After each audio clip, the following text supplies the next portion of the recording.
Aloha from my radio desk here on Molokai, Hawaii.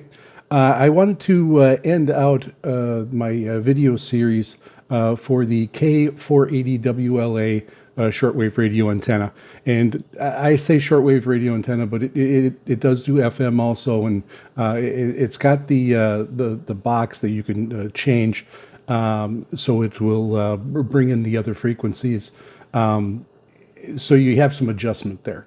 And that is a huge step up from the K180 WLA shortwave antenna. The switch on that one to switch to FM was over at the antenna box where the antenna is. So if you mount the antenna high, there's no way you're going to be flipping that switch to use it as an FM antenna. So this antenna really is truly functional that way. It makes it a lot easier to be able to use it in FM, and it does do a good job on FM. There's a noticeable difference, even here in Hawaii, where there's not a lot of stations to begin with on AM and FM. There's just not a ton. We have none here on Molokai, so I'm getting them mostly from Maui across the channel over to Oahu. And then there's even some on Big Island. Kauai, I don't really get much here on this side of the island. I pretty much have to go to the west side. I'm on the east side of Molokai, the southeast side. If you go over to the northwest side, you'll be able to pick up some Kauai stations. So just getting into a little bit, and again, I've had a few of these antenna series. And I started out actually, of course, with just the telescopic or whatever the radio came with, and some of those does better than others. Some are only 1.5 feet or whatever. And some of the bigger desktop radios have larger antennas, like my Grundig Satellite 800 Millennium has a very large antenna, and it does fairly well. But again, that's not a portable radio, so using it as a desktop. A regular mounted antenna or antenna that you can take out is going to be much better. I also have the Radio Shack DX394, and for that one, that I bought that used, of course. It hasn't been made since the 90s, and that did not have an internal telescopic antenna.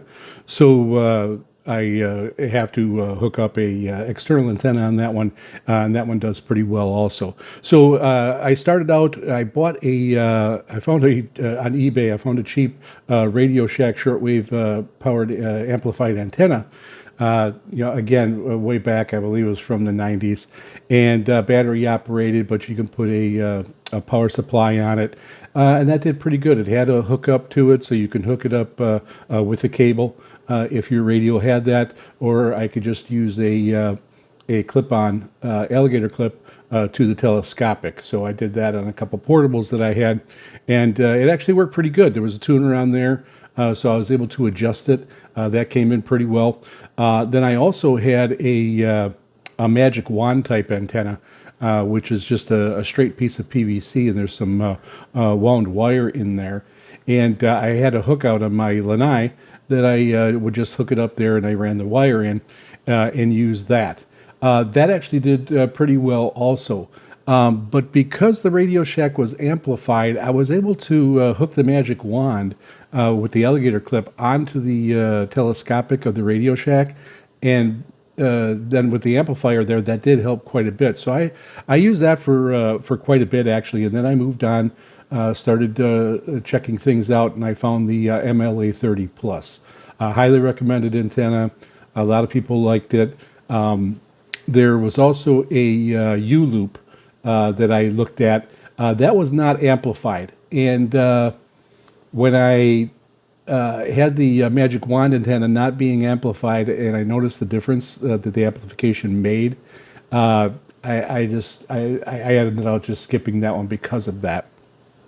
So I got in the U-loop. I got a piece of 5 feet PVC pipe, and I hooked it onto that. I mounted it on there. Again, I live in a condo here, so I can't mount anything permanently. So I was able to just lean it out. I set it on a chair, lean it out against my railing on the lanai, and I'm able to just put it out there, take it down whenever I need to. That one did have a power supply, so I was able to plug it in with a USB, and it worked really good. I got a ton of different stations that I'd never got before. Weaker stations came in much better. It really worked well. At that time, I already had my Grundig, which seems to pull the stations in best, and I really noticed a big difference. And I had that for months. Then there was some online. People were talking about the K-180 WLA antenna. First off, let me go back up a little bit and go over to the prices of these. So I had bought that Radio Shack amplified antenna, and I got it for like $7. It was like $10 delivered. That's one of the reasons why I grabbed it, and it was small and you could travel with it. So then I bought the Magic Wand antenna, and that was about $20. And that was nice also because of the size. I could put it in a suitcase and I could travel with that one also. Then moving up into the MLA 30 Plus, that was about $25. And I'm talking total price. The first two I bought off Amazon. The Radio Shack, of course, being used, and the Magic Wand. Bought those off of Amazon. And then the MLA 30 Plus, I ended up buying, off of eBay, those first two. And then the MLA 30 Plus, I ended up buying on Amazon. So I had that, and I started doing videos. One of the people watching my videos mentioned that mine had a blue light, my MLA 30 Plus, and that was usually meant that it was a copy. And so he recommended one with a green light, and he sent me the link to it. So I did find that one, and I believe that one, when I bought it on Amazon, it was $30. So it was about $5 more. And he said there was a noticeable difference. His blue light was garbage, didn't work at all. And I did not have that big of a difference between the blue light and the green light. It was definitely noticeable. But the blue light one, my blue light one, was not garbage. It worked, and it worked better than what I currently had. But I did notice a difference. The noise level was definitely lower with the green light, and I was really happy with that. So then moving on, started looking some more, a few months later, and I noticed the K-180WLA, and there wasn't a lot of information out about it at the time. You're going in depth and how it worked compared to the MLA 30 Plus. And it was substantially more. It was $55, I believe, $50. I ended out I had it as one of my favorites on watch items on eBay, and then they sent me a deal that I can get it for $10 if I wanted. So of course I went ahead and ordered that. Took forever to get. Actually took months. Before I ended up getting that antenna. But then again, I did the same thing as the MLA 30 Plus. I mounted it on to a 5-foot piece of PVC, and that one was noticed the diameter of the antenna was smaller. It was a good 6 to 8 inches smaller. And again, it was built better. There was better quality, I thought.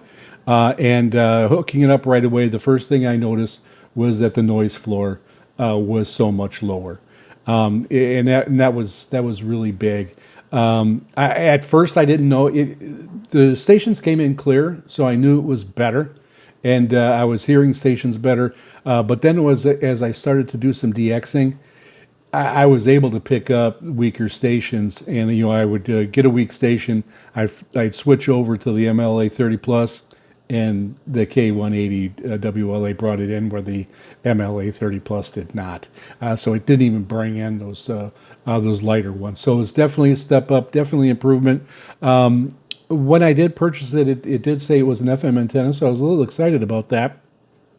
And but then when I noticed that the switch is up by the antenna, you have to take 4 screws out, because it's water sealed, because it's going to be outside, and then you flip the switch and it's one or the other. It's either shortwave or it's FM. Right then I knew that was a feature that was not going to work. So it was basically for me, because I mostly listen to shortwave, that it was a shortwave antenna. So it didn't bother me that much, but that extra feature would have been nicer, especially when I was spending twice as much as I had on the other antennas. So some time went by, and the K480 WLA, I noticed that one, and the biggest thing I noticed that it had a box where you can adjust the gain on the antenna, which was really big. On the MLA 30 Plus, you can adjust the gain on that one, but again, it's in the box, and you have to take a small screwdriver, and so not convenient. It can be used, but it wasn't convenient. So this one had that box where you can adjust the gain right there. There's a switch. I keep it right by my radio. You can flip it over to FM, and you can toggle through the different frequencies where it's going to work best. It's got an airband selector on it also, where you can listen to airband. I'm a little bit far away. I can't pick that up here. It works. This is after I got this and started using the K480WLA compared to the K180WLA, the 480 is what the 180 should have been, and I noticed it right away. So when I got that K180, I was very happy with it, but that was one of the first ones I could really see the shortcomings with it. So when I got the K480WLA, that was what it should have been. And again, I had mentioned this before. I got kind of lucky with my antennas. Each time I bought a new one, it did improve my listening, and it was a better antenna. So I stepped up all the way. One thing I could have done going back now, if I known about it, I would have skipped the K180WLA.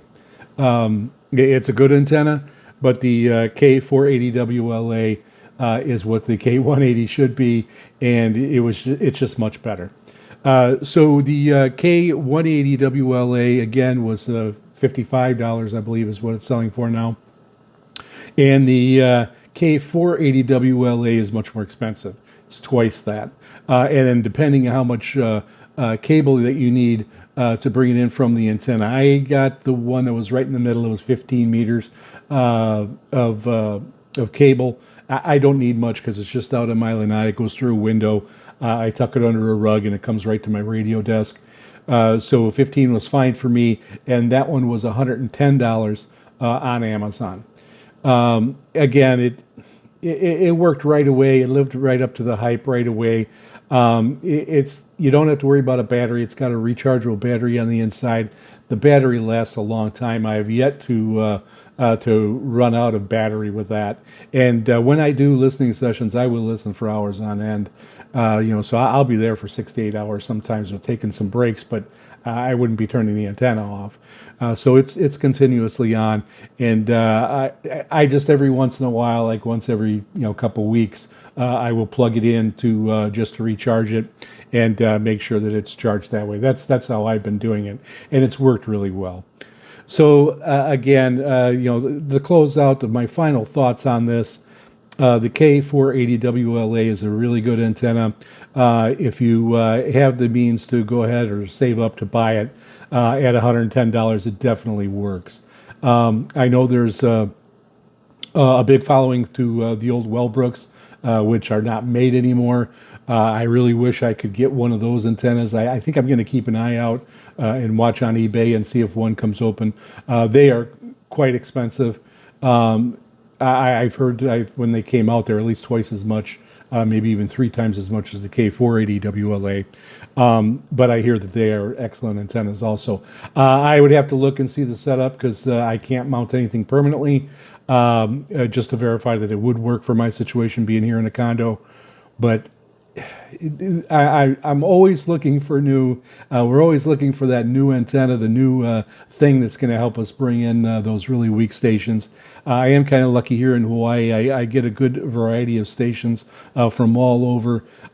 Europe is one that they don't come in all that great for me. That's why it is nice with WRMI. I'm able to get some of the programs there that they broadcast out from Europe, which is really nice. I have gotten a few with this antenna. I've gotten Vatican radio, just barely, but I did get it. I've gotten Radio France a couple times. It's just not as common here as it would be on the mainland U.S. Where you pick them up halfway decent. But some of the others I do get. I do get Cuba, and I get that good enough where I can actually listen to it. In Mexico, I get that one where I get it very well, and then of course a lot of the Asian stations that I'm picking up. I get Guam regularly, Vanuatu, Radio New Zealand, of course, it comes booming in here with this antenna. It comes in well with my telescopic antenna, Radio New Zealand. Usually on 9700. Now they got a couple different frequencies, of 7425, I believe.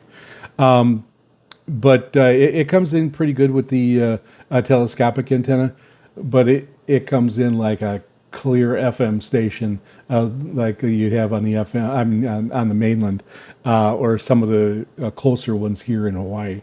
So Radio New Zealand comes in excellent, and I do enjoy listening to that.